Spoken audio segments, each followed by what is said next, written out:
Hello and welcome to my new course, The Internet Security Guide, a series of online security videos that will surely make your online experience more secure. So, what is this course about?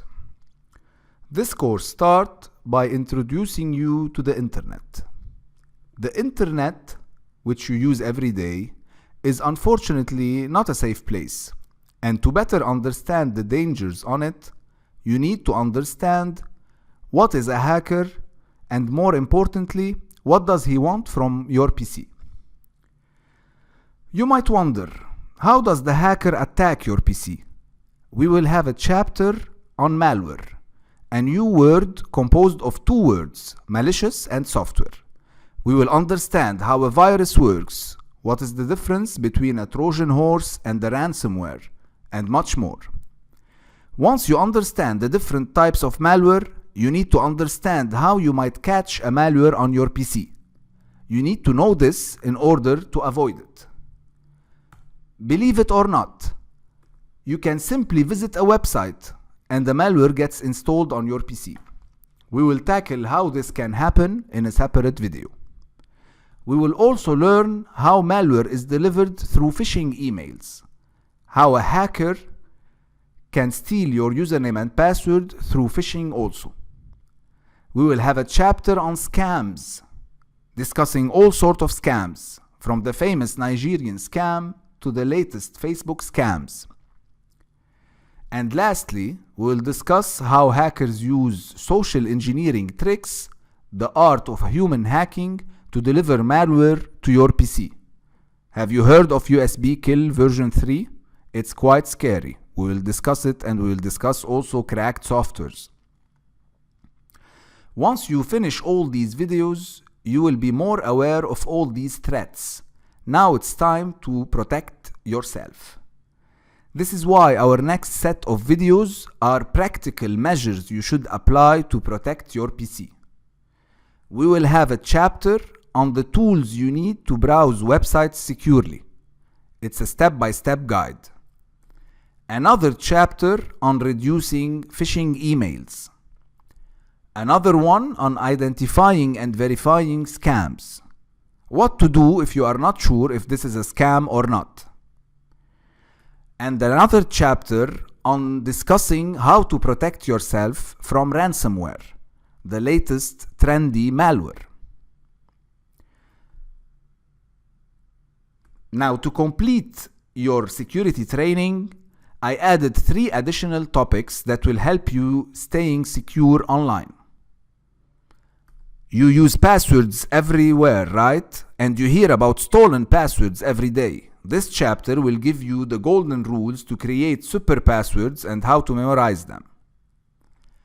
You do not want a stranger to use your wireless internet at home, right? A chapter on how to protect your wireless home network, an easy step-by-step guide. And lastly, a chapter that will give you all you need to shop safely online. Last thing I'm gonna say, guys, is that it will be a fun learning experience. If you use the internet, you need to know this.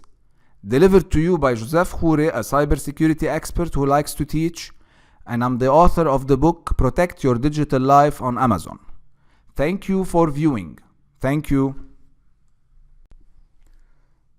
Welcome again. Welcome to malware delivery videos. The first malware delivery method we are going to discuss is malware through websites. Take a look at this picture of this friendly website. It seems very friendly and in another completely different business, the business of real estate. Well, this website specifically is not so innocent. And there are a lot of websites out there that want you to visit them.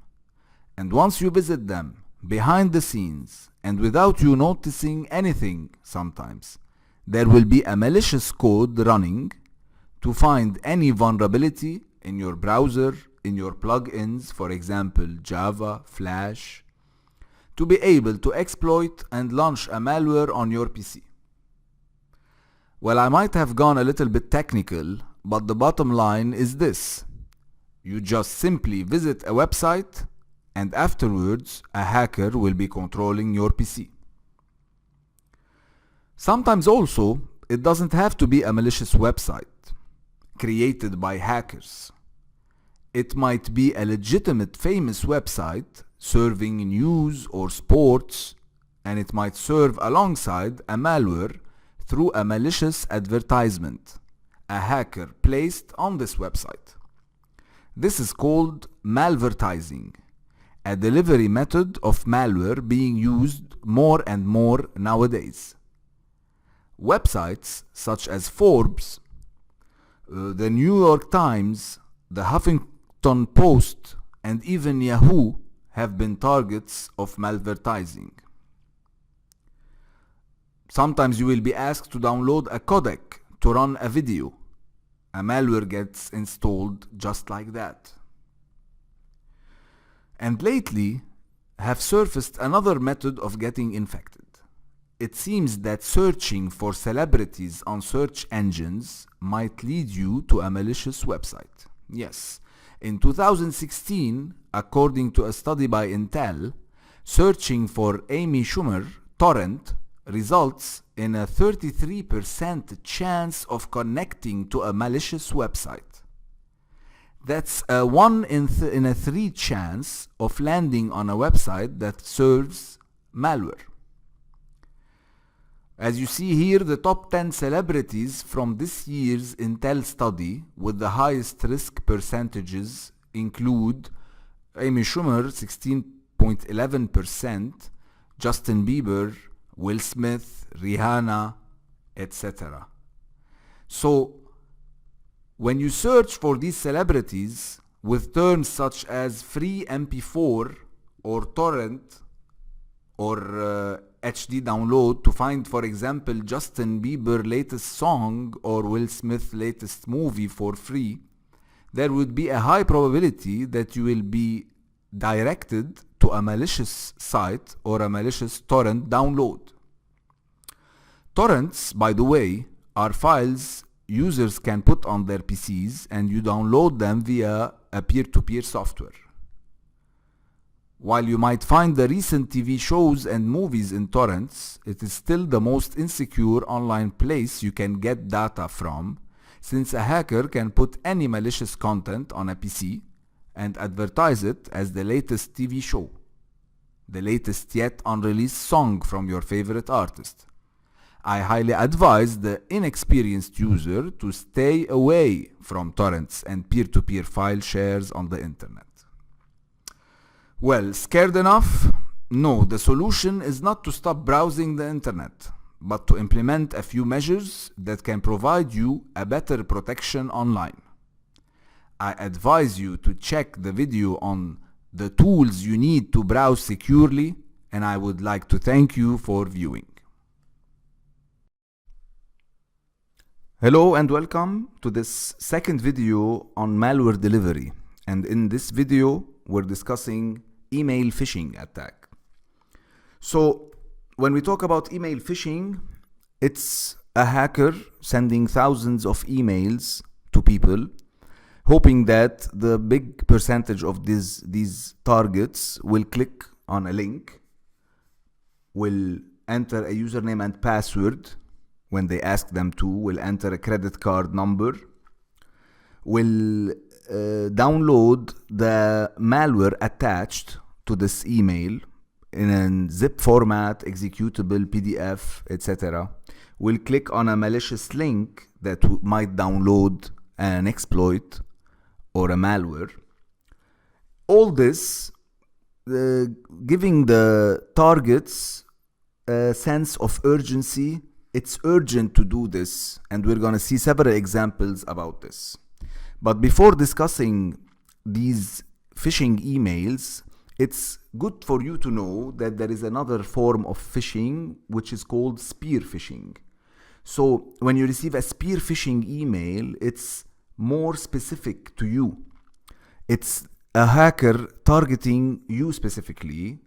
He is collecting your interests, what are you interested in, through social networking, through any other mean, and he's crafting an email targeting you only with something that you are concerned about. For example, if you like tennis and there is the US Open now, so he's gonna check any news about US Open and he's gonna send it in a spear phishing email, hoping that you click on the link, which gonna give him access to your PC.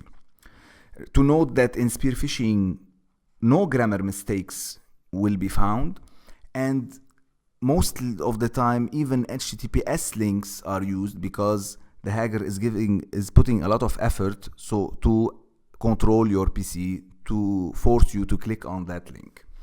We're gonna see a lot of examples on email phishing next, so which will help you to better detect them. So let's start with the first example. In this example, it's an email coming from PayPal to Jane Doe. Let's suppose that your name is Jane Doe. So even if an email holds your name, it doesn't have to be legitimate. We're gonna see that in this email there is a spelling mistake. I don't think PayPal will spell anything wrong in the email. The most troubling thing in this email is that it's asking you to click on the link and enter your PayPal account information, so the hacker can steal them, because if you put the mouse over this link here, it's gonna take you to this website here, and you notice that this is not PayPal's website. This here is misspelled. It's P-A-Y-A-P-L. So this is for sure a fake phishing email. Let's take another example. In this example, Yahoo is upgrading, so it's also asking you urgently to verify your email credentials. The troubling thing in this email is that it's using docs.google.com/spreadsheet, so anyone can craft this in his own Google account, and I don't think Yahoo will be using a Google account to do this. So it's also a phishing email. Another phishing email, it's a financial bank asking their customers to also prove their identity. They have 3 days to do so, or your account will be suspended. Also a sense of urgency, so you do it. Also, if you check the link, when you do the mouse over here, it's an HTTP, which is not secure. You know the difference. HTTP, you're sending your username and password in clear text. Anyone can read them on the internet. HTTPS, they are not readable, they are encrypted. So if you cannot send your username and password, your credit card information in an HTTP link, this will signal directly that this is a phishing email. Let's check another example. In this example, it's a better crafted example where you have the template, the logo of Apple, and it's telling you thank you for your order. It's like you purchased something, an iPhone, and it's like telling you thank you for your order. It gives you a sense of urgency, because you might think that your credit card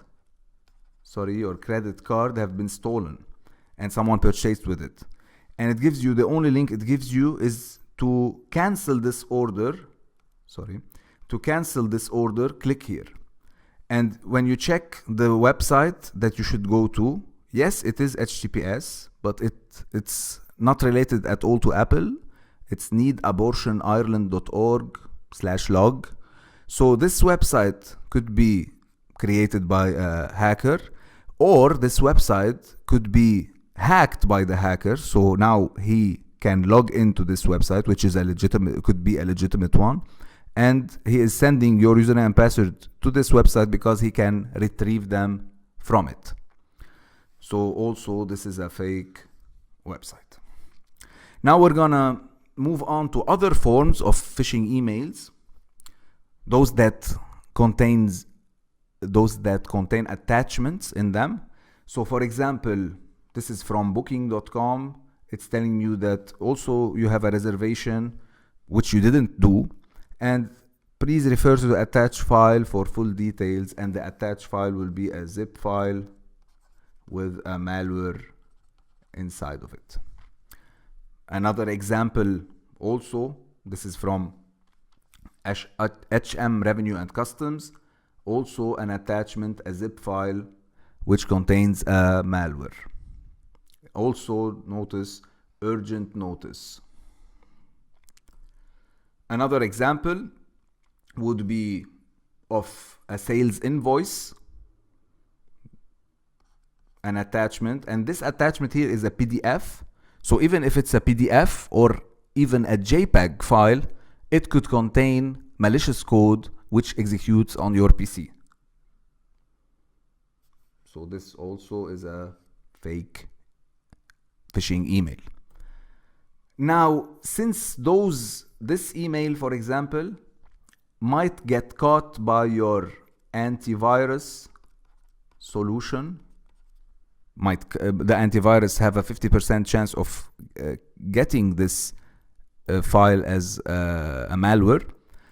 A new trend in phishing also will have an Excel or a PDF, in this case here, file attached, but the file is not malicious, and the antivirus will not flag it as malicious because it is not malicious. The only thing inside this file, you will have a pop-up to enter your username and password, and in this way we are back to category 1 where we are stealing usernames and passwords. This is another example of an Excel file, not a malicious, but stealing your username and password. In this way, you don't have a link in the email. So also we're gonna discuss later the anti-phishing solution might not catch it also, because it's not a link. It is a file, and inside of it you have the pop-up. You might see also a link in Dropbox sending you to a fake Outlook page. Check here the link. It's a fake Outlook page which asks you for your username and password. Also another form of an email sending you to a fake template of a Gmail. Check the link, asking you for your username and password. Also another example where we're gonna see later on in defending that it could be the domain name. The hacker adds a letter to the domain name. Now it's a different domain name, and sometimes the human eye might not catch this clearly. Also here in this case. So what can we do about this? We have to, first of all, practice more. An example how to practice: you go to this link here and you're gonna see that there are a lot of emails similar as this, where they are asking you if it is legitimate or not. And in this way you are practicing more. And I advise you to check my video in the Protect Yourself category, which is Protect Yourself from Email Phishing video, which is going to help you to identify more and more and protect yourself from email phishing. I'd like to thank you for viewing. Hello and welcome to this new video, malware delivery through scams. When we talk about scams, we talk about tricks that malicious people do in real life and online to get you to pay them money, to get valuable information from you so that they can sell them and benefit, or even to get you to download a malware on your PC. Also to get you to give them your username and password. When discussing online scams, we cannot but start with the notorious Nigerian scam, which originally was delivered via email or even SMS.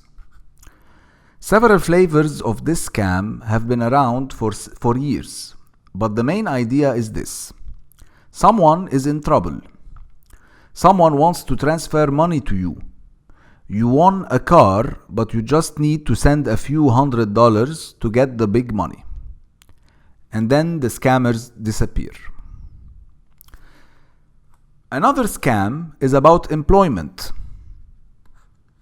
You have been selected for a job interview abroad. Here is an email I received last year about a job opportunity abroad. This email falls under the category of advanced fee fraud. Since after you reply to the scammer, you will receive another email congratulating you on the job acceptance, but asking you to pay some fees: work permit fees, entry clearance fees, residence permit fees, and then also the scammer disappears. The takeaway from these two scams is clear. You never send money to someone who asks for it by email, SMS, social networking. Do not reply to these messages and delete them right away. Currently, with the emergence of social networking and especially Facebook, scammers and cyber criminals have seen this as a big opportunity to publish their scams to a very large audience and expect high returns. I will provide some examples of current scams on Facebook and their purpose. Scammers will try to benefit from current news. A plane goes missing. This is the Malaysian Airlines who went missing 3 years ago. The next day it is found only on Facebook. Just play the video and the malware might be downloaded to your PC. Click on this shocking video below and you will be asked to submit, for example, your username and password, or also a malware will be downloaded to you. Another shocking video and the malware might be downloaded. Also, scammers know that celebrity news and sex tapes drive people to click on the link. So they will provide fake videos about celebrities caught nude or having sex to get you to click. Once you click, the video starts to play, but suddenly stops and asks you to download an updated flash player or a plug-in to continue. This is actually the malware. Also, I assure you that Facebook, Hotmail, Gmail will not suddenly stop their service or will not charge for their services. So when you receive the message, Facebook will soon stop being free. Click here to keep your account open, like this one or this one. Delete it and do not click on the link, because the link will send your username and password to the hacker. Let us also get one thing clear. Facebook do not allow you to see who checked your profile. So all those apps that claim so are scams. If you receive a friend request from someone you already is friend with, this might be a hacker trying to impersonate your friend. Do not accept the friendship. So do not accept a second friend request for the second time from the same friend. Another form of scam is the survey scam, where you are asked to participate in a quick survey so you can win something like an iPad or anything. The problem is that you share the survey, you answer the survey, you provide your phone number, you provide additional info. Then you are redirected to another survey and another survey. You might find yourself even downloading software or a plugin which could be malicious, and you will not win anything.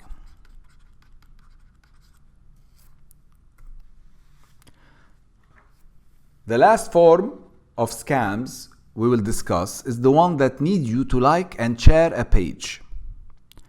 Most of these pages will claim hundreds of prizes from known vendors like Apple, Samsung, and others like this.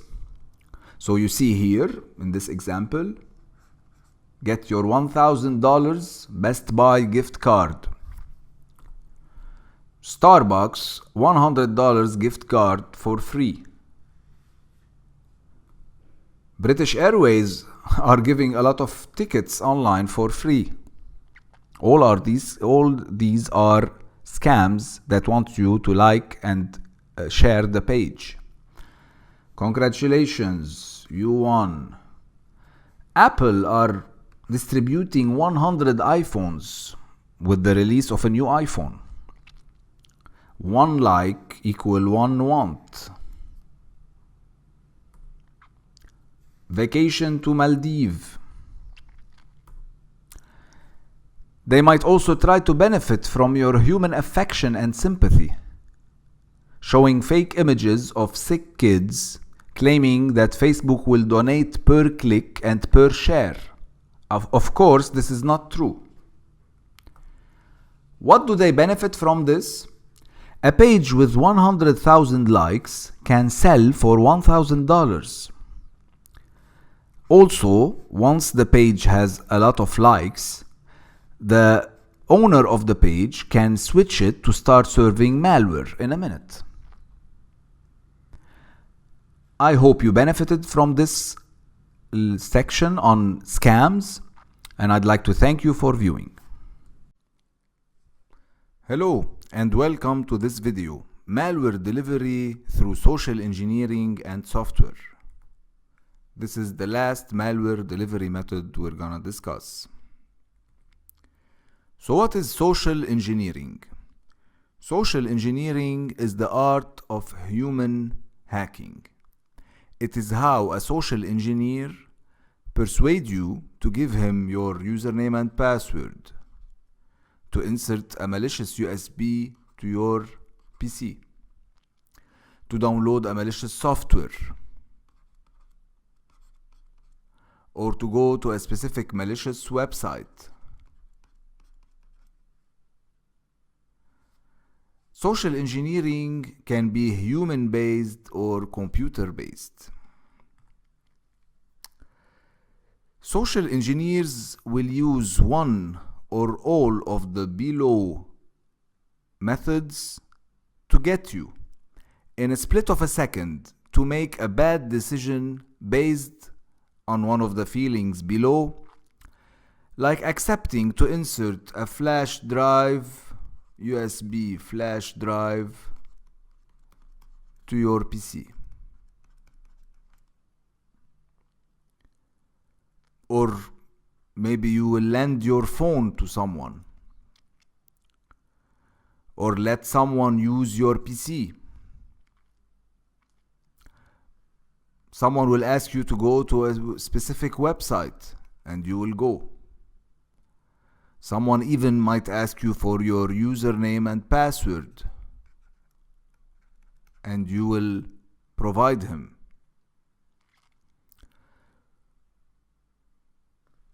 Why would you do all this? All these bad decisions? Because the social engineer have used one of these techniques below, and we're gonna talk about them, which talks about human nature and benefit from these weaknesses in human nature. For example, a social engineer might use reciprocity, which is giving you a gift and after a while asking you for a favor. So you might feel that you should return the favor. He might flatter you, be nice to you, and then ask for one of these. He might threaten you. If you don't do it, you'll get in trouble. And in a split of a second, you might also provide him with one of these. He might show urgency, and we saw urgency in the phishing email.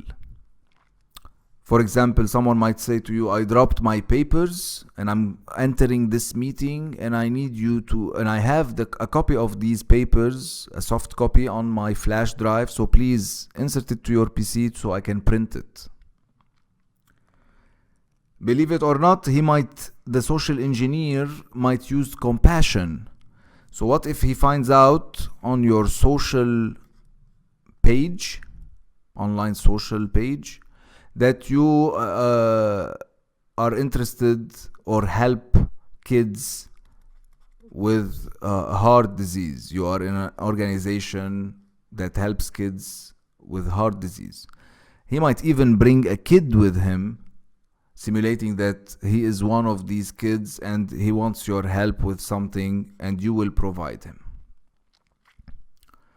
If you want to delve more in the world of social engineering, I highly recommend this book, Social Engineering: The Art of Human Hacking by Christopher Hadnagy, who excels in explaining the science behind social engineering and provides very interesting real cases and stories.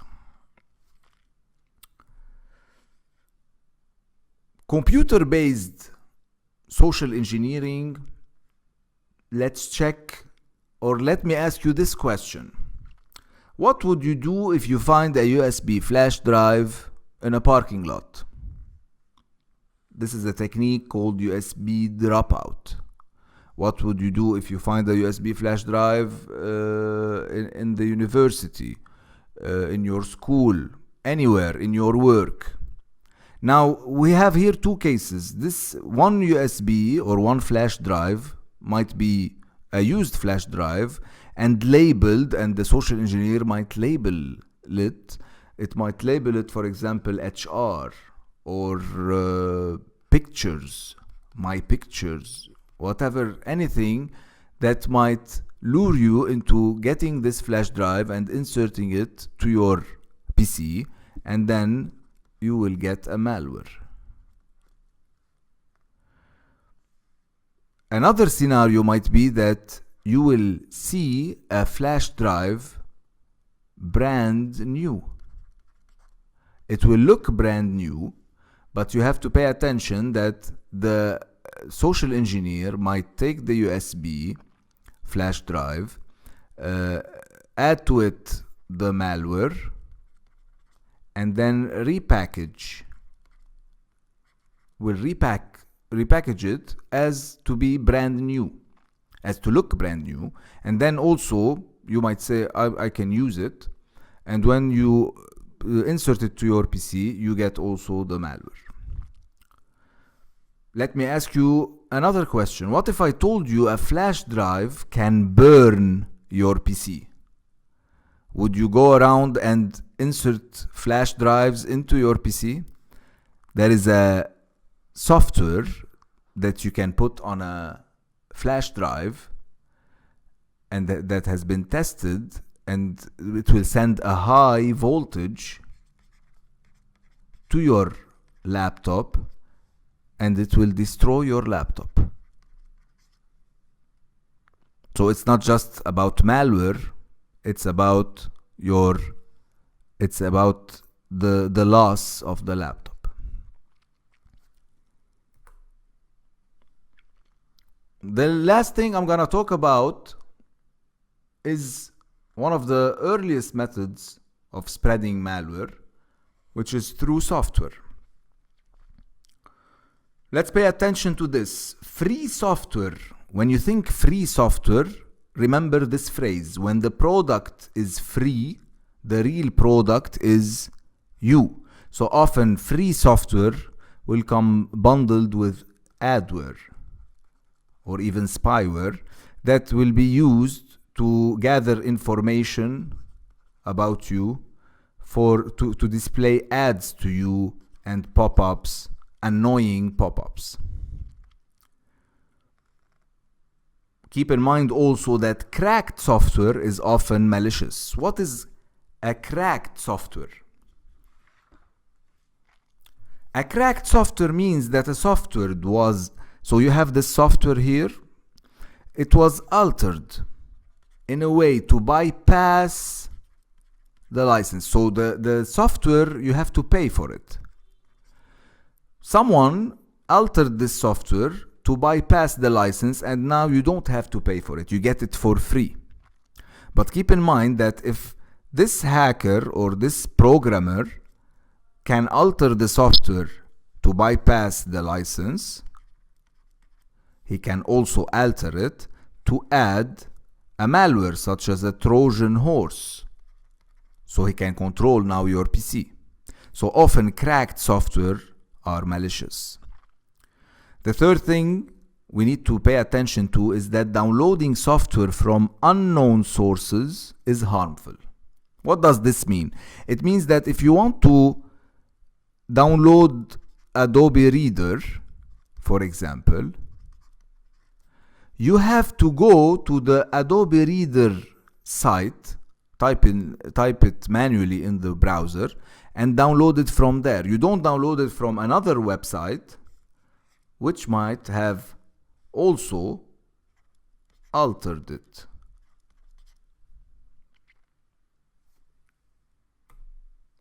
So how to protect yourself? Having all this knowledge that we talked about, how to protect yourself. I'm gonna give you some rules.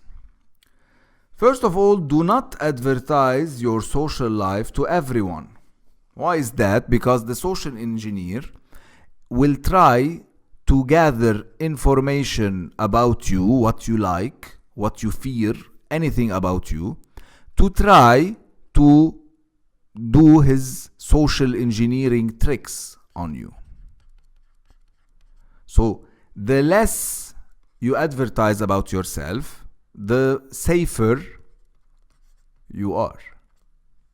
So you have to be careful what you are posting on the internet.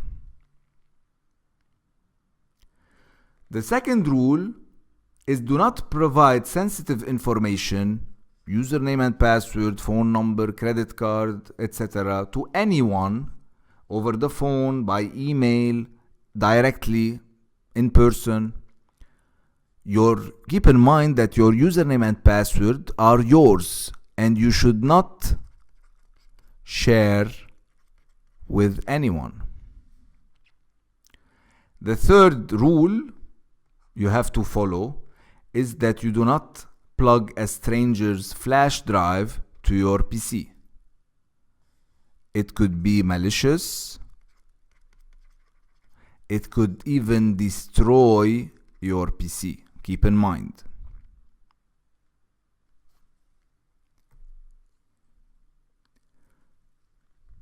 Also, the fourth rule is avoid free software. As I told you, it could be bundled usually with an adware. So better avoid free software. For sure, avoid cracked software.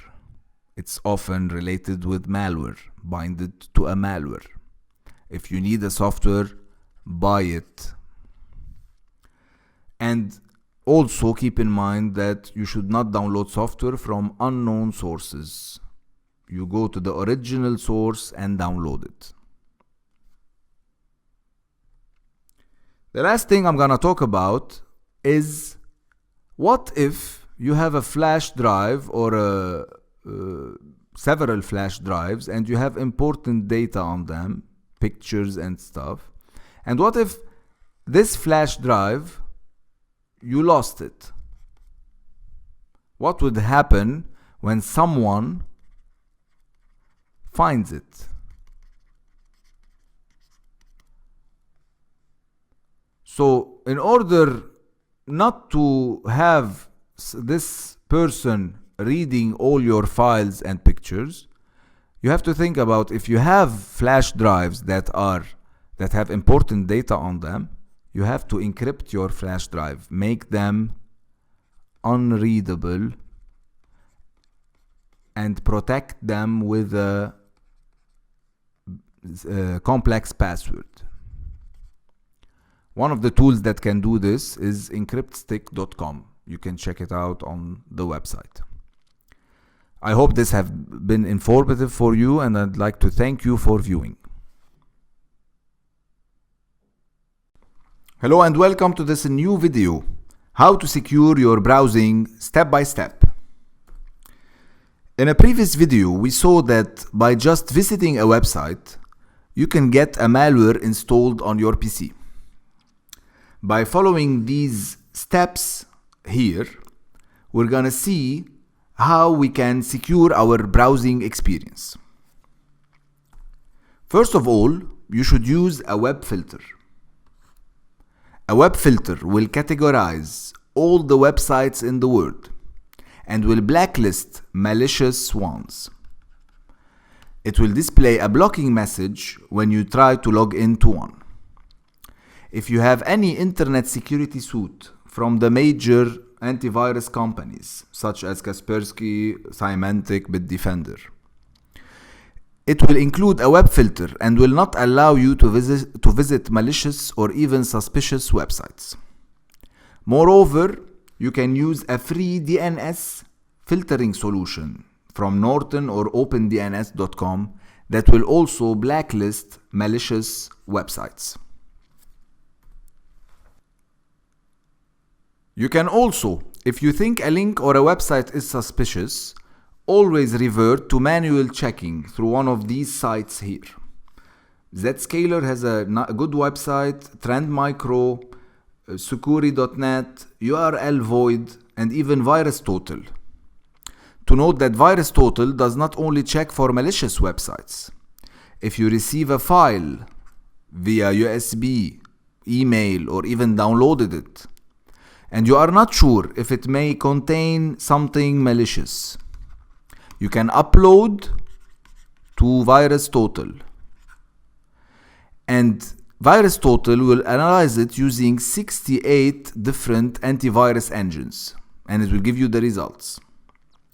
If you find that some of the AVs have found it as malicious, delete it and don't open it. Secondly, I recommend you use Google Chrome as your browser. Google Chrome, in my opinion, is the most secure browser. Now, using a secure browser is not enough by itself. Like I mentioned before, the malicious website will try to find a vulnerability, which is a bug in your software, so it can get into your PC. A vulnerability could be in your browser, but it also can be in your operating system, in any third-party application, like Adobe Reader, Flash, Java, even Microsoft Word. So what needs to be done here is very clear. You should patch and patch and patch. You need to make sure that you are always updating your operating system.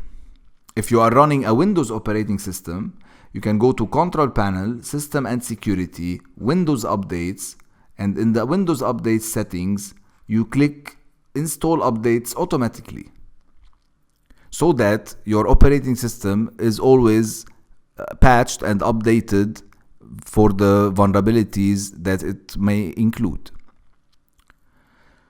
For the third-party software, two software that can help in this are Secunia PSI and a more friendly software, which is Heimdall Pro. You can find it in heimdallsecurity.com. Going back to the browser security, you should check what plugins are installed on your browser. Plugins such as Java, Flash, etc. could be installed and not used and could be safely disabled. Chrome by default nowadays is only allowing Flash. No more plugins work on Chrome. It's only allowing Flash, and it's allowing it with ask before run option enabled. So it will ask you if you want to enable Flash on this website or not. If you want to check what plugins are enabled on any of your browsers, you could go to these websites and they will display what is enabled so you can disable them.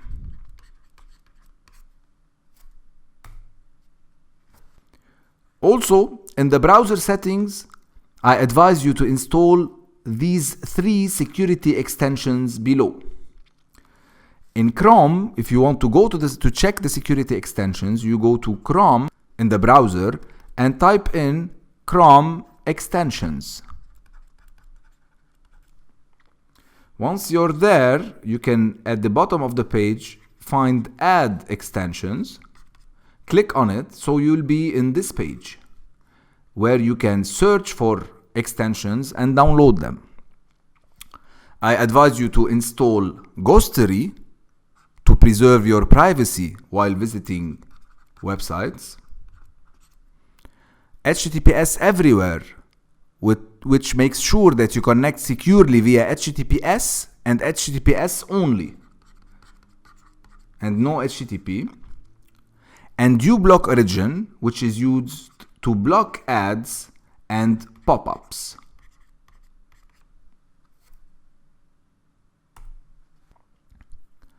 Another good advice is to use a VPN connection when connecting to the internet. Your PC wants to connect to the internet. It's gonna transmit and receive data. Whatever you're transmitting and receiving, if you are on an unsecure connection, someone on the internet might be able to intercept what you are sending and receiving. To make sure that this data is unreadable to anyone, you buy a VPN account from one of the providers of the VPNs on the internet.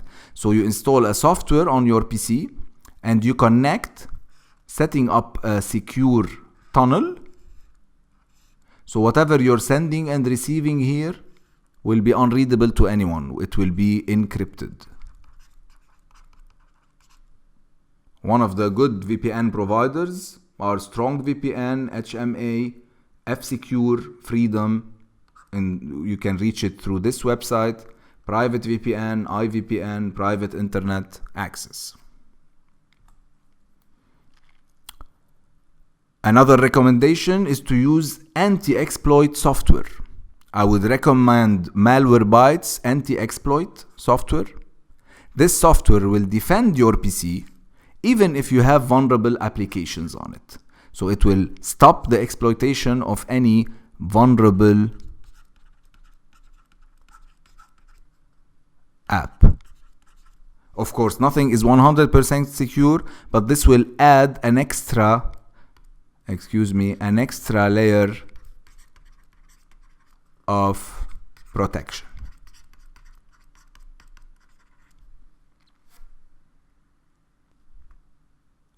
And lastly, my last advice to you is do not use a user with admin privileges. Create a standard user that cannot install anything on the PC and use it to browse. In this way, if a malicious program wants to run on your PC, if a malware is downloaded on your PC and wants to install, it will not be able to install because it does not have the admin privileges. If you need to install a software, you will be prompted to enter your admin password and you can install it.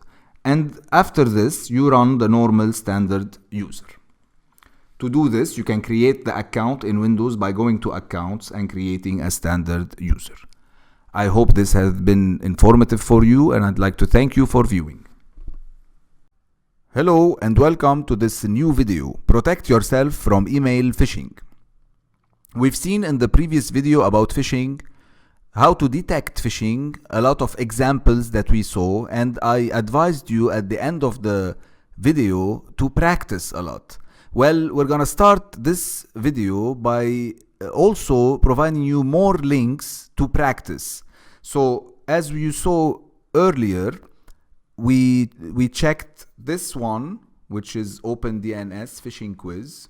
If you have finished this successfully, I advise you to check the second and third link and to see what your score is and to keep on practicing more and more.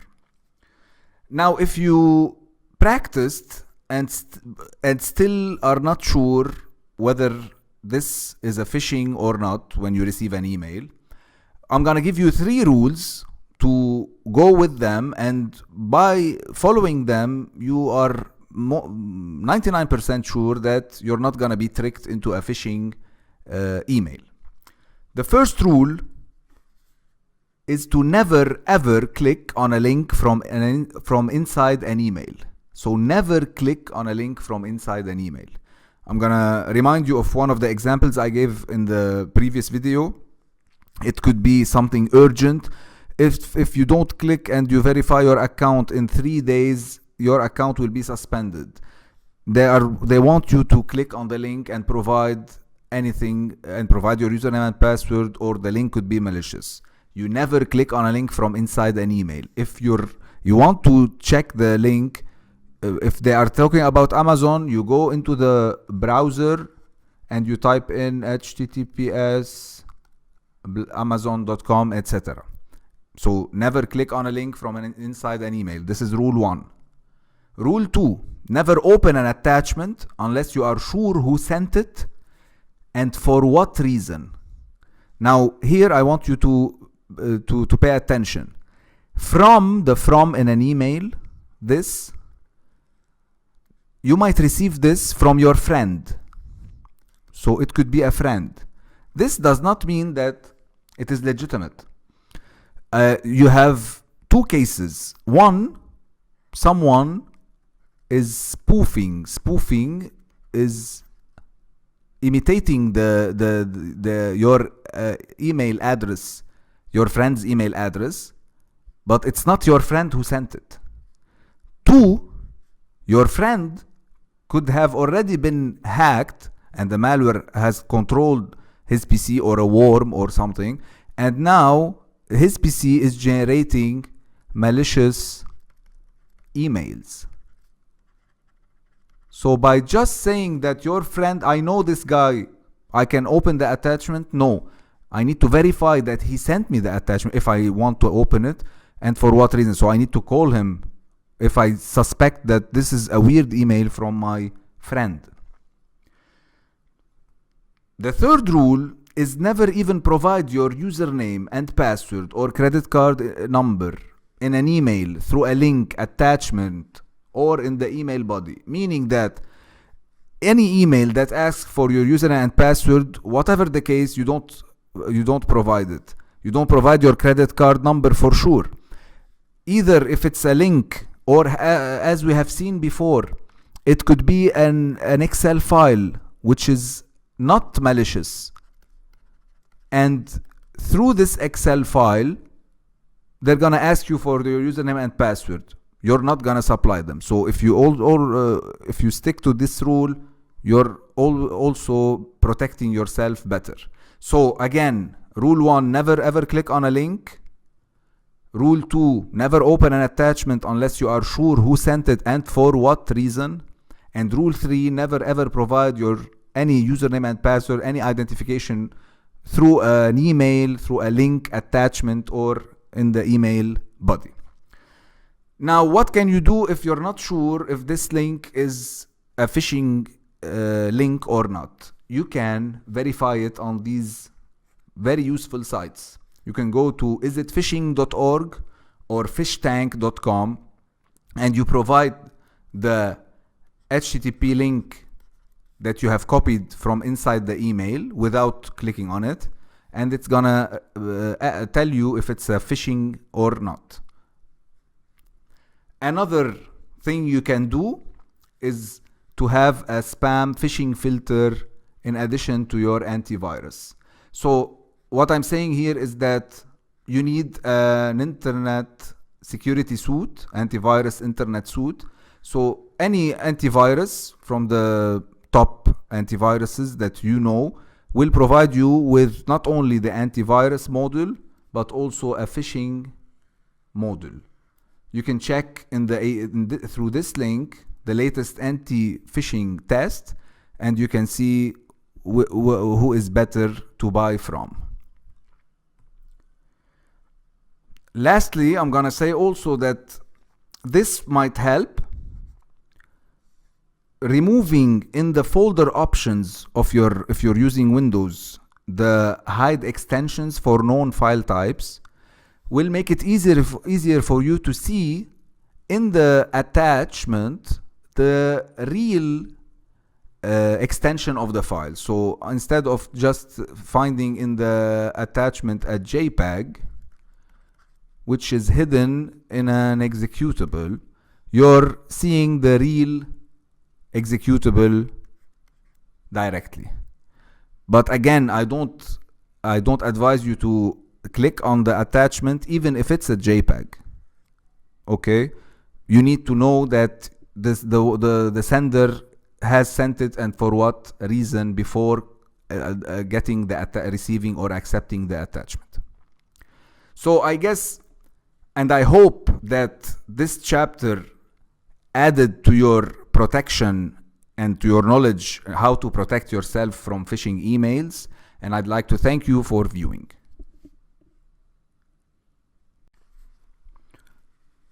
Hello and welcome back. In a previous video, we saw a lot of scams and we identified the new trendy scams. In this video, we will see how to protect ourselves from these scams. Let's recap first of all on the purpose of scams. Purpose 1, they want to deliver malware to you through an executable or a malicious Flash plugin. We saw a lot of videos in social networking sites, shocking videos, new videos, just to make you click on them so that a malware can be installed on your PC. Purpose 2, they simply want your username and password.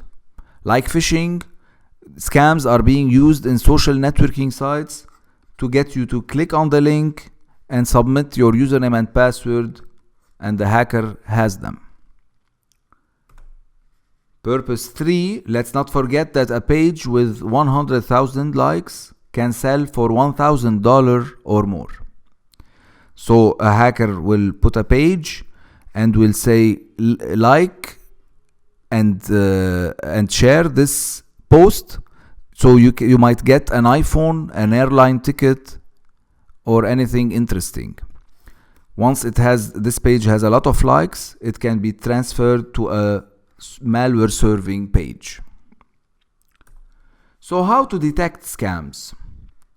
First, let's identify that there are a lot of fake news sources out there. Some of examples: nationalreport.net, hustlers.com, empirenews.net. They are all fake news sources. They say that on their website with a small disclaimer saying that this is a website is a political satire, mostly fictitious. If you're not sure if this is a real or fake news, you go to this website, realorsatire.com, post the link, and they will tell you if it's real or not.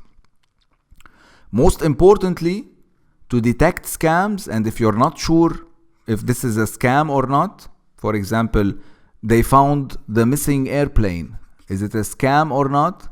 You go to one of these sites, Scam Advisor, Hoaxslayer, or Scam Busters, and you check inside their site to find the real information about this topic. All these links are shown in a Word document so that you can click on them and go directly to all the sites in the videos. Lastly, remember, if it's too good to be true, it probably is. I'd like to thank you for viewing. Hello, and welcome to this new video. Protect yourself from ransomware. First of all, let's be clear, guys. Ransomware is a type of malware, but due to the huge increase in the number and types of ransomware witnessed every year, I'm dedicating this chapter to talk about ransomware and to talk about additional ways to protect yourself from ransomware. Ransomware started out by locking you out of your PC. So you might wake up one day, turn on your PC, and you see this picture. Your computer has been locked and you have to pay money during 24 hours so that you can get back your files and data from this PC. Ransomware has evolved through the years, and now we call it crypto ransomware. So now it doesn't just lock your PC, it encrypts all the files. And by encrypting the files, these files are not readable anymore, unless the hacker gives you a key to decrypt back these files. And to give you the key, the hacker will ask for a ransom. You have to pay to get your files decrypted back. Ransomware is on the rise. Since 2015, we've seen a huge increase in the number of ransomwares, and the average ransom amount paid per ransom is $679. So it is a money-making industry for the cyber criminal. Ransomware has evolved, and we have seen several types of ransomware, and I'm gonna mention a few here. Chimera not only encrypts your files, but will threaten to publish your pictures on the internet if you don't pay. Jigsaw will push you to pay, because if you don't pay, it will delete a file every 60 minutes, for example. DMA Locker not only encrypts your files, but it also encrypts your network shares. This means that if you have a PC and it's connected to a server where you are copying your files to this server and backing your data, if you got hit with a ransomware here, it doesn't only just encrypt your files on the PC, it goes through it detects the share and goes through the share and also encrypts your backup files. In this way, you don't have a backup anymore, and you need to pay to decrypt your files. Cerber also speaks to you and push you to pay the ransom. There is a ransomware for Android now. We've seen a lot of ransomware for Android.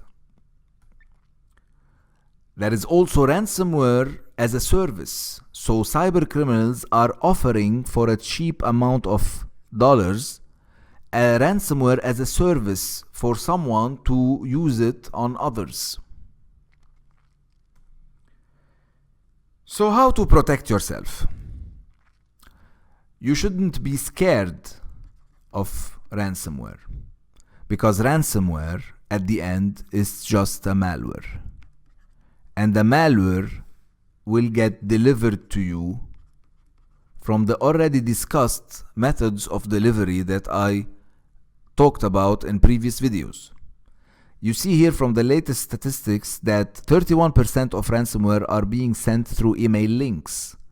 We are using also email attachments, websites, social media such as Facebook. You can get a malware by inserting a USB stick to your laptop, etc. So all these methods we already know how to protect ourselves from, right? You need to check the phishing protection, scam detection. You need to have an updated antivirus. Already we discussed this. Now I'm gonna discuss a few more points that can provide you with additional protection from ransomware. First of all, we have seen a lot of ransomware spreading through macros in Office documents, in Word, Excel. Macros are used a lot in Excel. So what you need to do is go to any tool in Microsoft Office, like PowerPoint, Excel, or whatever, and you go into the Trust Center, macro settings, and you disable all macros. You never enable a macro because it might be malicious. The second thing we're gonna do is we need to back up our data. Since if we have a copy of our data, even if we got hit with a ransomware, we have a copy of what is inside this PC, and we can just format the PC and move on. To back up data, we can back up to an online storage or an offline storage, or we can choose to sync data for every day, for example. Our online options are, we have a lot of online options. There are a lot of vendors that are providing this. I urge you to check them. Check Spider Oak, check Trezorit, because they are more secure than the others.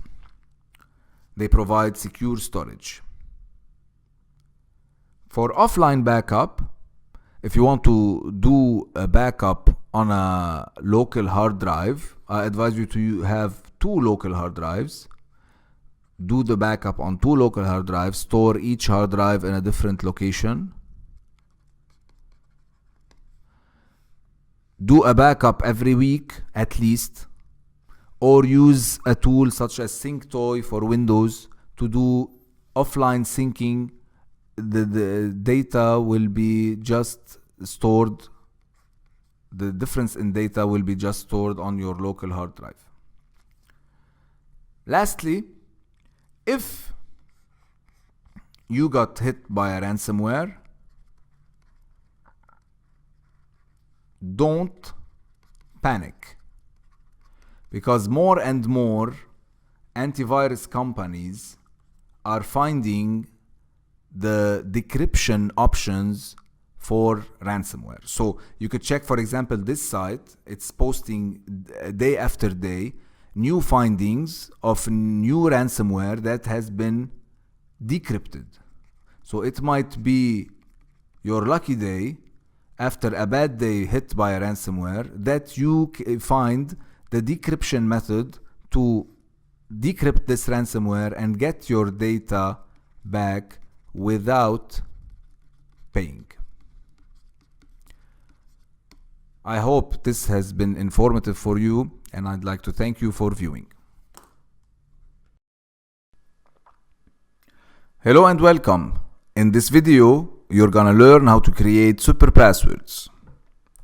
But first, let's start by showing off the worst passwords of 2015-2016. According to Splash Data, the number 1 password in 2015 used was from 1 to 6. Password, the numbers from 1 to 8. QWERTY, the pattern on your keyboard, from 1 to 5, etc. Let's see if things got better in 2016. Well, in 2016, the number 1 password used was from 1 to 6. It's still the same. The second is password, and the third is worst. It's from 1 to 5. We see also very weak and very guessable passwords such as football, QWERTY, princess, welcome, Solo for Han Solo from Star Wars, ABC 123, admin, flower, password with a 0 instead of O. If you see one of your passwords here, you need to change it immediately after finishing this video. But this is not only the passwords that you should avoid putting in any of your online accounts. You should avoid also the keyboard patterns, which are easy to use. Passwords such as QWERTY, which is a sequence of 6 letters on your keyboard, such as ASDFGF, HFGH, QWERTY 1, 2, 3, 4, all these are keyboard patterns easily guessable by the hacker, and you use it because they are easy for you to remember. What you should avoid also are all these. So your password should not have inside of it your name, your family name, your pet's name, any significant date, the date you got married, for example, the date of birth of you or your children or your wife or any close relation, your child's name, your place of birth or your child's place of birth, telephone numbers, your phone number, your wife's phone number.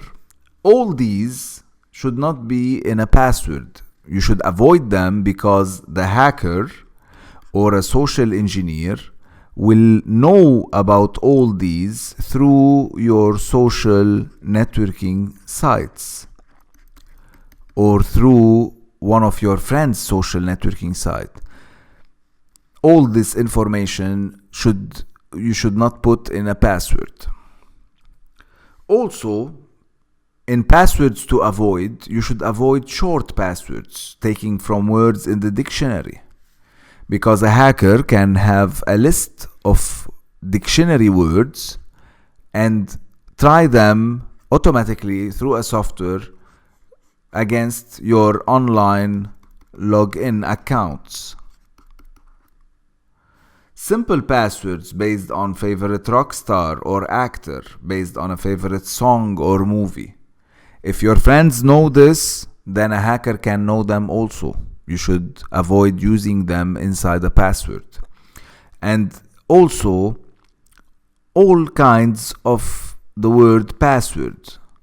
Here we have this word, which we have the P capital.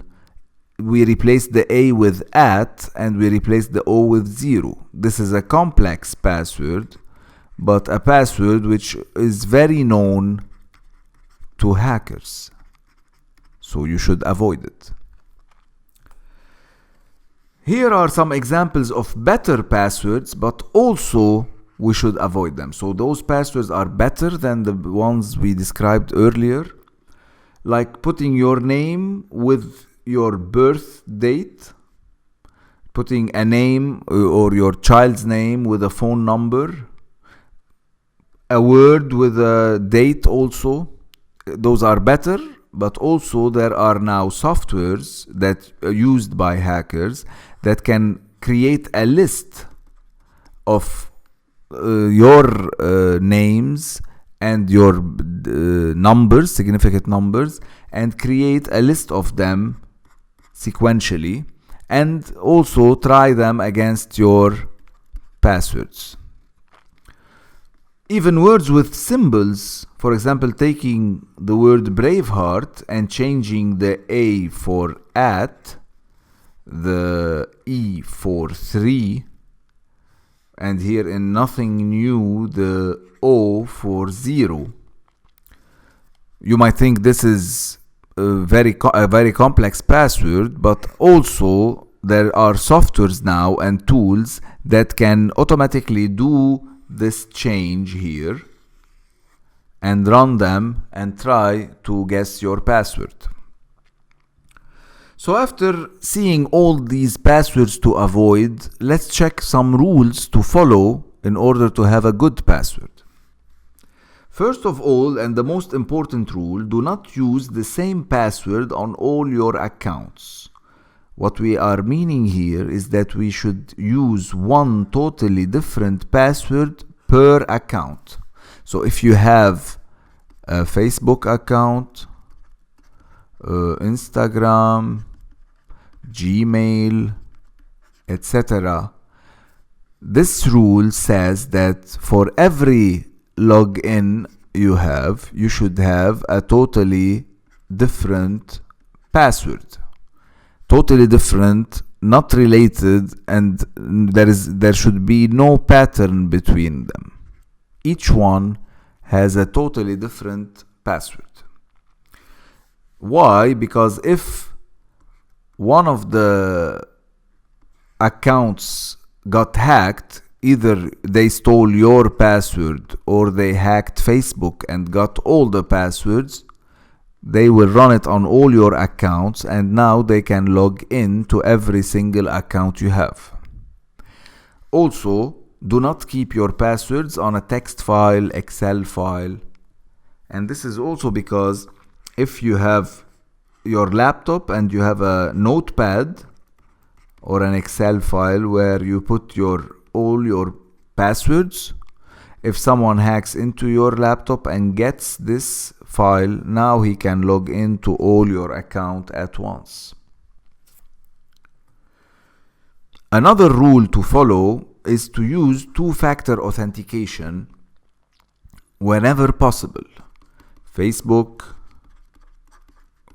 Gmail, Google, etc. all supports two-factor authentication. What is two-factor authentication? When you want to log into Gmail, for example, you have to put your username, your password, and this is not enough anymore. The login is going to ask you for a specific code generated each time differently. And this code, you can choose to get it either via SMS or via an app that you download that generates different codes every time. And now you need two things to log in. So if someone compromises your password, they still don't have the codes. And this makes your account online more secure.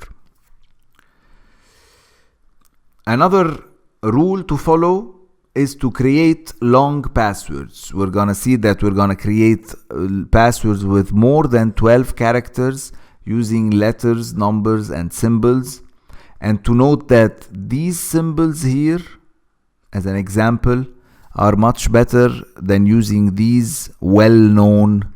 So those are now well-known symbols. Let's take an example of good passwords. Well, my advice to you is simple. You take a phrase from a song. Let's see here. And the woman needs a man like a fish needs a bicycle. Taken from a U2 song. You can take each letter of every word and join it here to make it a password. You can add to it a number and the symbol at the end.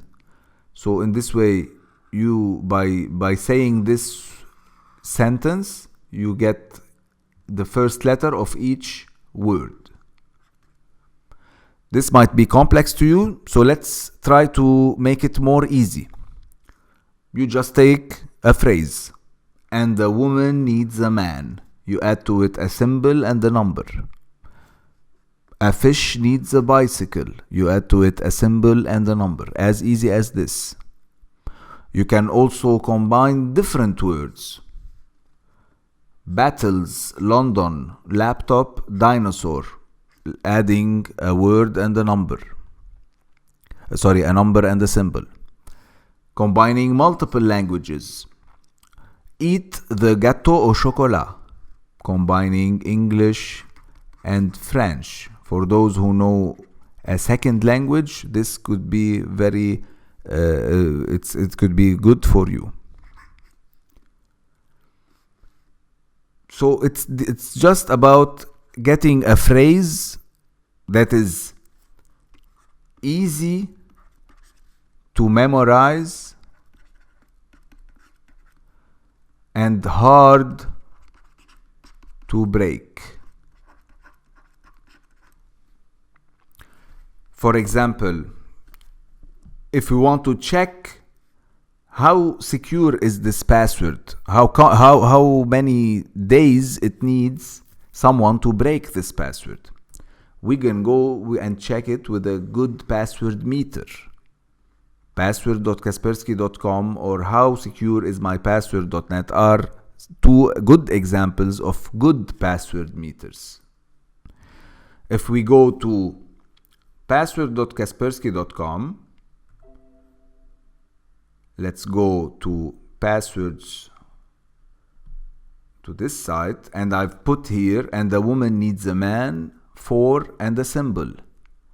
If we check here, if you have the world's fastest supercomputer, it's gonna take it 63 centuries to break this one. So it's not an easy, this is making it more difficult on a hacker to break your passwords. Going back to our slide, I have two more things to give you before we finish up this video. If it's too hard for you to memorize passwords, because you're gonna need to create a password per account, as we said, I advise you to get and download a password manager on your PC, phone, tablet. What a password manager such as LastPass, 1Password, KeePass, or Dashlane, which is a screenshot is taken from Dashlane here, what it does is that it groups all your accounts inside of it. So you can create all your logins inside of it. You create a login for Gmail, Facebook, Amazon. You create all your logins with your passwords. It's gonna save them and secure them in a safe place. What you need to access your password manager is what we call the master password. The master password, you will create it with the same rules that we saw earlier. And the master password, once you connect to it, you put it, you're gonna open this application and you're gonna see all your passwords. A good advice would be to use two-factor authentication on your master password, so you will need a code also to better secure your master password, and you will need to memorize only one password. I advise you to go to dashlane.com, download the software for free, and check how to log in easily through it. The last thing I'm gonna say is that do not log into Facebook, for example, from a device you do not own. Any device you do not own, a PC, a mobile, for your friend, you do not put your user and password inside of it, because they might have a keylogger that is logging everything that you type. You do not share your password with anyone. No one should have your password, not even your wife, your mother, your father, because your password is your identity on the internet. So it's your job to keep it safe. If someone gets your password, he's gonna be able to log into Facebook on your behalf, posting stuff that you don't want to post, adding friends, and cheating on your friends. Also, if someone logs into Gmail, he's gonna be able to read your emails and send emails on your behalf. So your password is your identity on the internet. Keep it safe. I hope this has been informative for you, and I'd like to thank you for viewing. Welcome to this new video, how to secure your wireless home network. First of all, let's start with wireless attacks. Why is wireless less secure than a cabled network? Let's take an example of your home. You have an access point or a wireless router transmitting wireless signal everywhere in your house and outside your house also. You have your PCs connected, mobile devices, and you are using the internet. So what can someone outside your house, your neighbor, someone in the parking lot do? Well, he can do several things. First of all, he can try to connect directly to the access point, log in to the interface, and change your settings. Another thing he can do, he can try to guess your wireless password.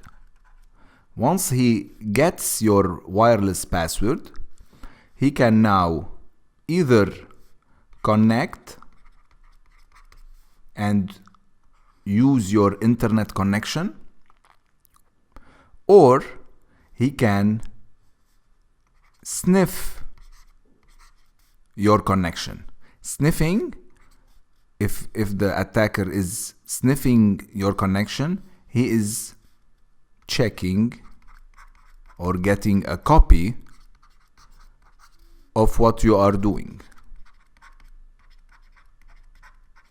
And this is very serious. So if you're connecting to the internet like this, he's getting a copy of what you are doing. If you are transmitting a file from your device to another device, he's getting a copy of what you're doing.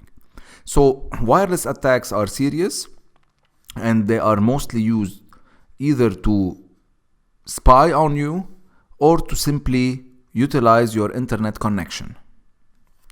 So let's see what to do to prepare and protect ourselves and protect our wireless network. Those are the things that I'm gonna discuss in this video, and we're gonna discuss each one and change the settings of each one. First of all, let's protect our access point. As I told you, in the access point, you to connect to the access point and configure the access point, you log into a URL, for example, http 192.168.1.1, and then you are asked for a user and password. If you leave them default with the access point, they're gonna be most probably admin or something like this. So you would not want to leave these default, and you don't want for someone outside your house to change the settings on your access point. So the first thing we need to do is to change the default password with a long password, complex, and to disable remote management. You don't want someone to remotely, over the wireless link, try to connect to your access point. So disable remote management. Once you did this, now you go to the wireless settings, and the thing that you want to do is to change the network name or the SSID. Also, you don't want it to be default, Cisco or Linksys, depending on the brand of the access point that you have. So you change the network name. The network name is what is displayed once you try any device tries to connect to the access point. It's the network name that you join and then put the password. So you change the SSID, and optionally you can even disable the broadcast of the SSID. So the access point will not go on and say, I am network X. He's not gonna say anything. You need to, on the PC, type in, I want to join network X, and then put the password. I say optionally disable this because this will not make your network fully secure, since this can be bypassed by a hacker. The most important thing to do, however, is to put WPA2 personal, use this encryption method in your wireless settings, and supply it with a long password. This password is your wireless password. Whenever you join a network, this is the password that you're gonna enter. I recommend to change the password every month if possible, or every 2 months, because changing the password, even if someone gets into your network by changing the password, he's going to try again now to break into your network. WPA2 personal with a very long password is considered very secure till now. But to maintain its security, you have to disable WPS. Even if you have a very good WPA2 password, but you have enabled WPS with a PIN code, this can be hacked or cracked or broken in an hour. So you don't want someone to break into your network, you disable WPS. Make sure it's disabled. Another optional feature which can add a bit to your security is to filter per MAC address. What does this mean? You have the access point, you have your devices. Each device has a unique MAC address, MAC 1, MAC 2, MAC 3. You can know what is the MAC address, for example, on your PC by doing ipconfig. So if you insert into the MAC address table, filtering table in the access point, the list of your MAC addresses, now the access point will only connect or accept connections from these devices. Any other device trying to connect will fail. I leave it optional because this also can be bypassed by a skillful hacker. The last thing I advise you to do after you do all these settings is to keep on monitoring your connections. The access point and your devices. If you have a PC with this firewall on it, which is a wireless firewall called Glasswire, if you install this software here, it will show you all the devices that are using your network. If you see any new device that shouldn't be in your network, then you will be alarmed to check what this device is doing, what it is transferring data, and to change immediately your password. So monitoring your connections will help you identify if someone is in your network. Thank you for viewing.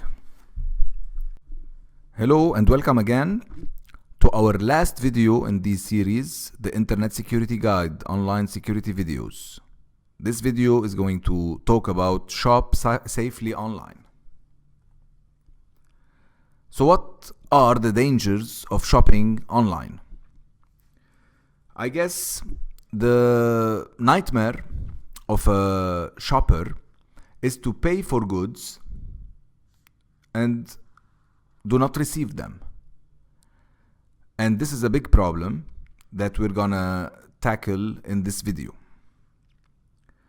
So someone might have created a website which is a fake website selling goods that he doesn't have, and you pay and you don't receive the goods.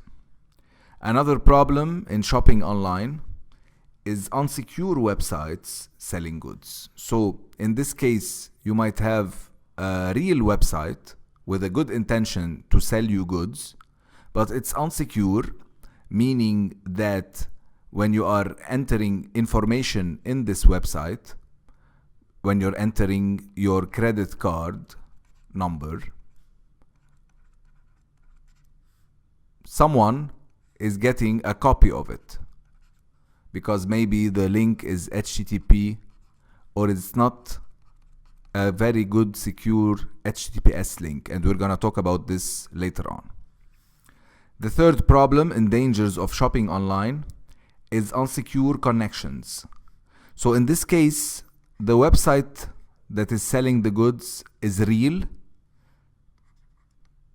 and it is secured in a good way. You are here and you are sending your credit card information, but the connection is not secure.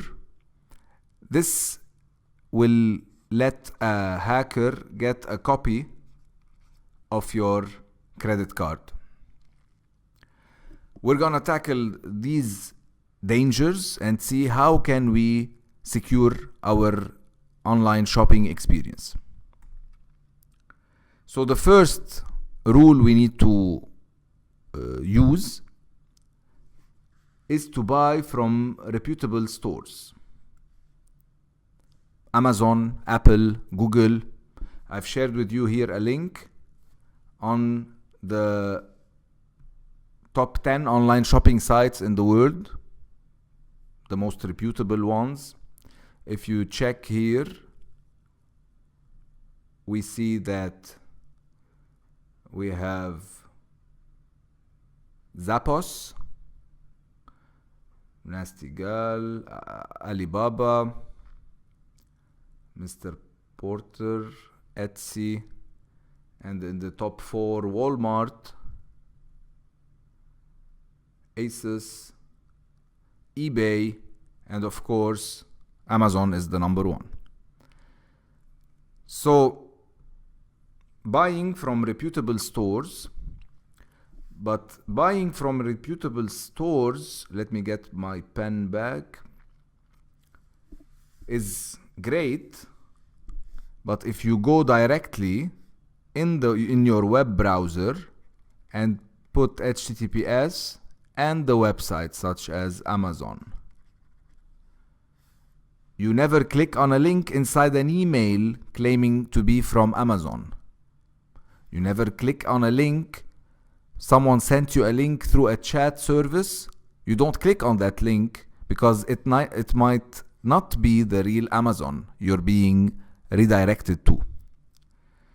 So to go to a shopping website, you type the website yourself in the URL, the reputable website.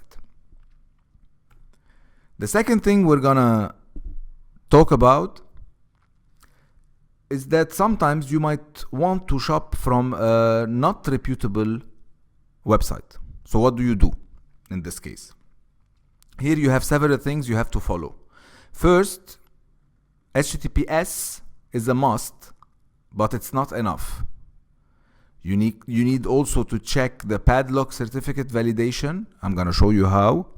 And you need to check the type of certificate, that is DV, OV, and EV. And also you need to check the SSL protocols used. And let me elaborate on all this. So you have a website. Let's say you are the creator of a website that sells goods. When you create the website, it's on the internet, it's on the World Wide Web. It's by default HTTP. If you want to sell goods, you have to make it an HTTPS connection, which is secure. And so you have to buy a certificate.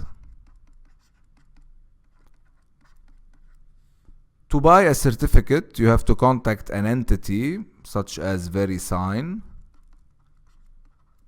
that sells certificates. Now, VeriSign, to sell you a certificate, it can sell you a DV certificate, or it can sell you an OV or EV certificate. If it's DV, it means domain validation. Meaning that if it's gonna sell you the certificate, its only criteria is to validate your domain, Amazon.com or something. If the domain is valid, it's gonna give you a certificate. For OV certificates, it's organization validation. Before VeriSign giving you this certificate, it's gonna validate that you are a company, what's your address, real address, location, phone number, who are the owners, etc. When VeriSign or any other certificate authority gives a company an OV, organization validation certificate, it means that they trust that this company that is selling goods is a legitimate company and it will send you the goods. So now you have a website secure with an OV certificate, which this is what we want to validate as a user in order to get or shop online from not reputable stores, to believe them. Let me give you an example. So to do all this, you can go to one of these links below.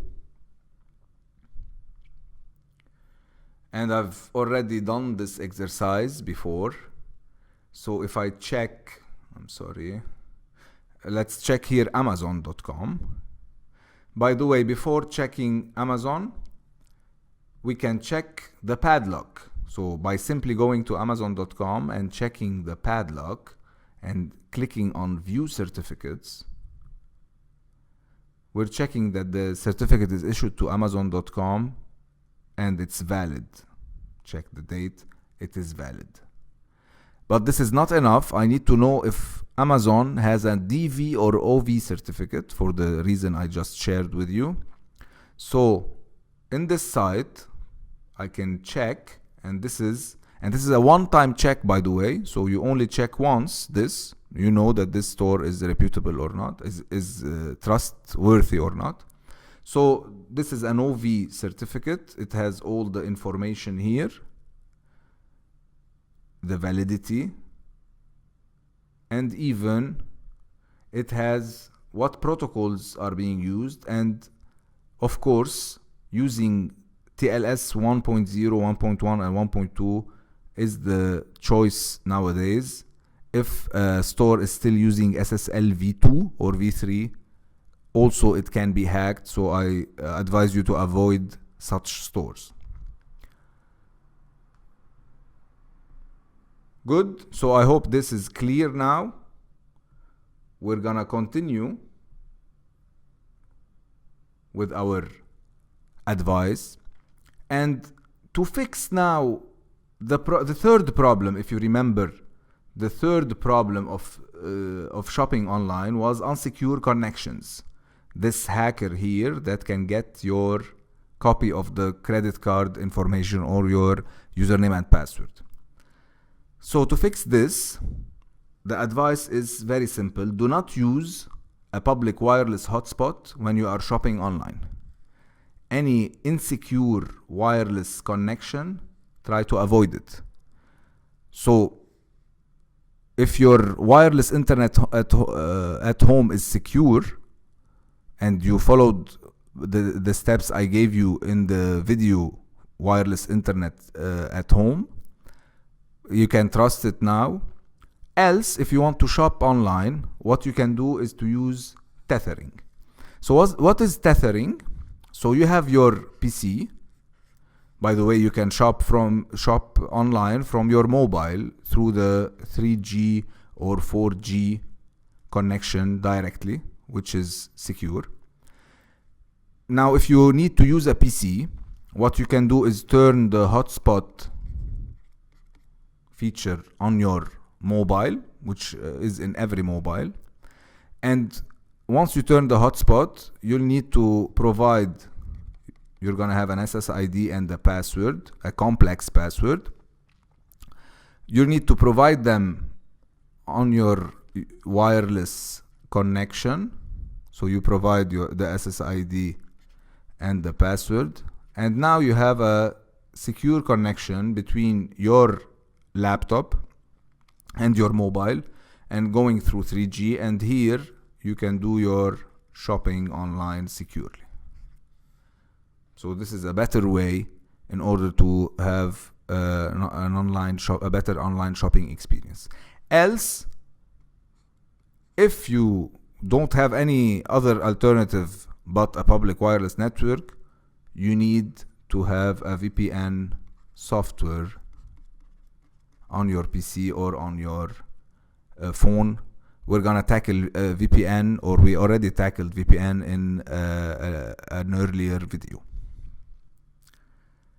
The last thing I'm gonna say about secure online shopping is to use two-factor authentication to log into these online shopping sites.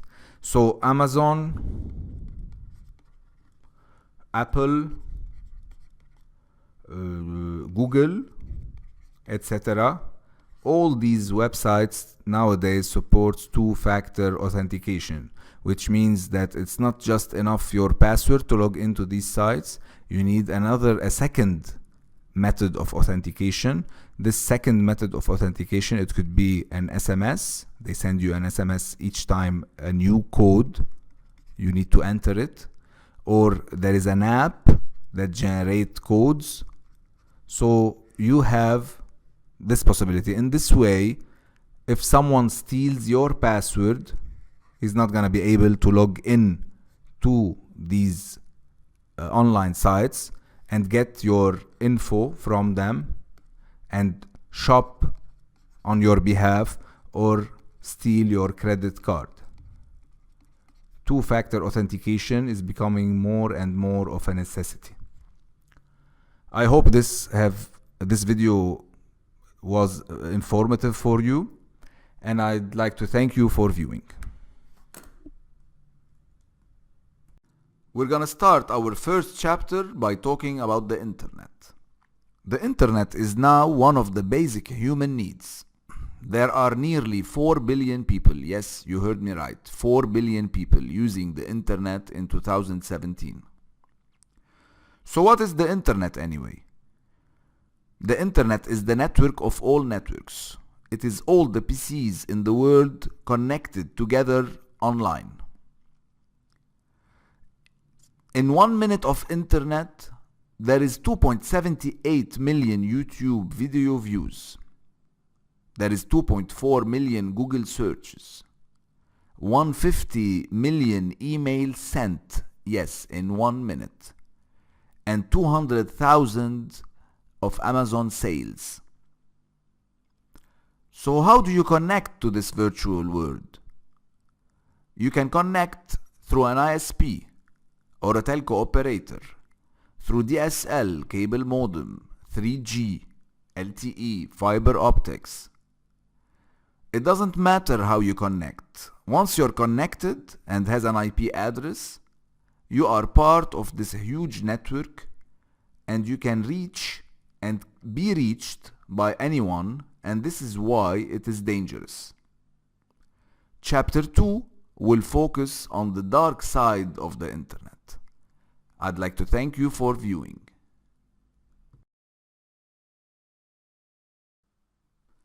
Hello and welcome back. We're on to our next chapter in this online security series, which talks about the dark side of the internet. If you know your enemies and know yourself, you will not be imperiled in 100 battles. Taken from Sun Tzu, The Art of War.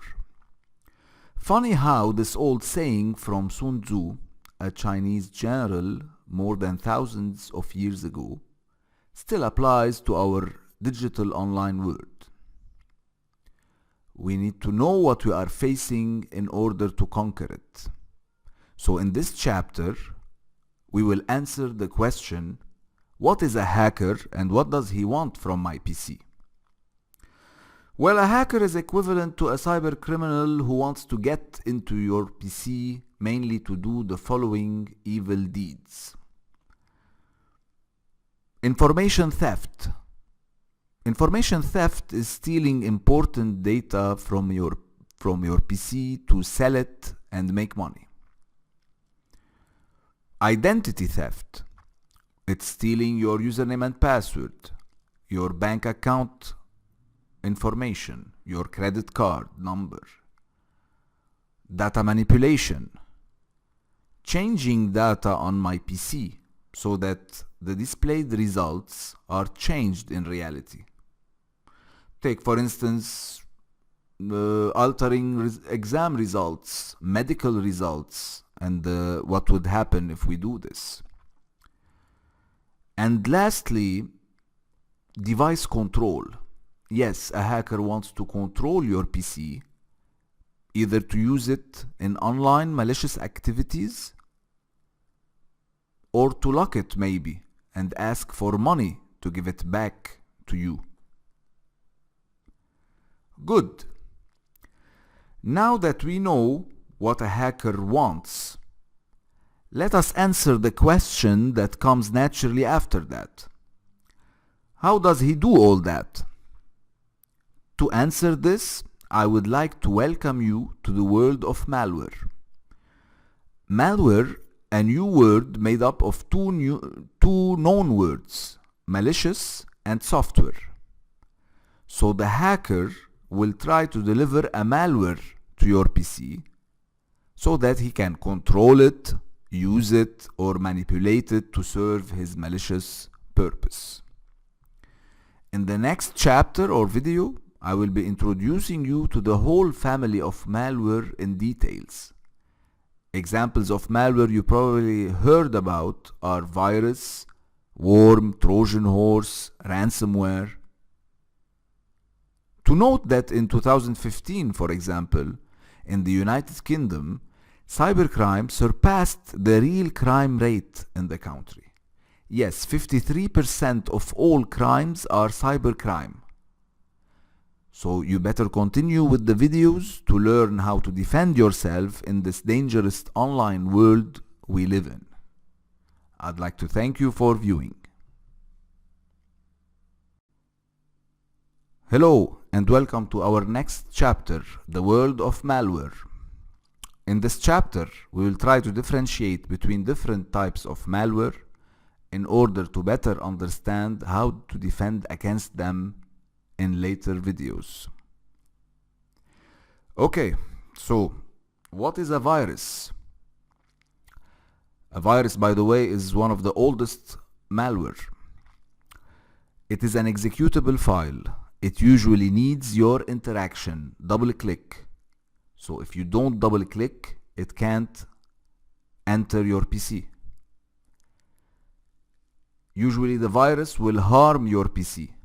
It will delete files, damage your hard disk. Whereas a worm will try to infect as many PCs as possible by spreading through the network. Do you remember the blaster worm? The blaster worm would spread through the network, making use of a bug in Windows XP, if you remember. Or it would be spread via email and from PC to PC. Another malware we're gonna try to know how it works is a Trojan horse. And it got its name from the story of Troy, the legend of Troy. Remember when the Greeks entered Troy by tricking the people to accept a large wooden horse as a gift, and inside the horse there were soldiers. So while you think you are downloading the innocent Adobe Reader, for example, software, Adobe Reader, and you install it, the Trojan horse is installed also, and now the hacker can control your PC over the internet.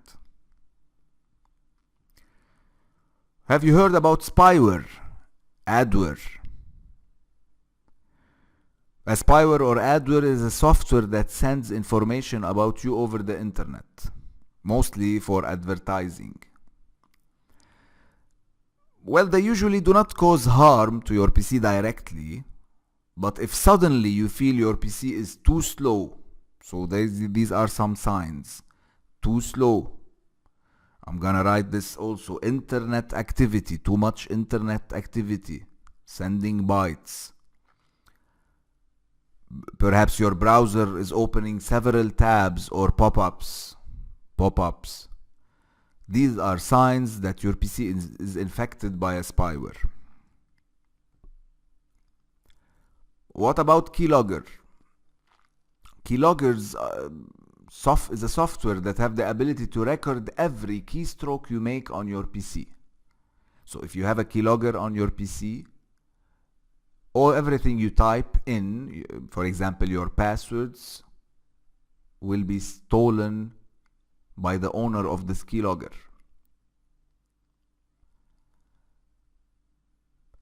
The last thing I'm gonna discuss is ransomware, which is the new trend nowadays.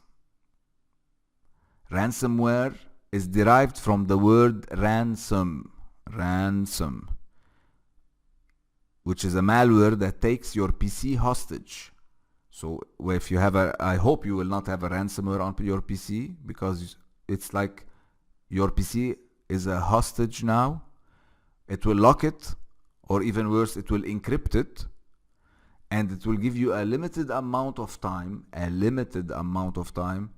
so to pay the ransom so you can free your PC, and meaning that you are freeing your data on the PC.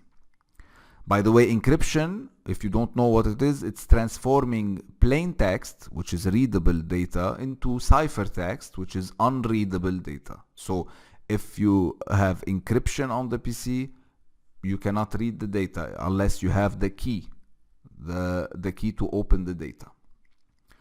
In the next chapter, we will be covering how any of these malware and many others can be delivered to your PC. By understanding these delivery methods, you will be able to defend against them and protect your PC online. I would like to thank you for viewing.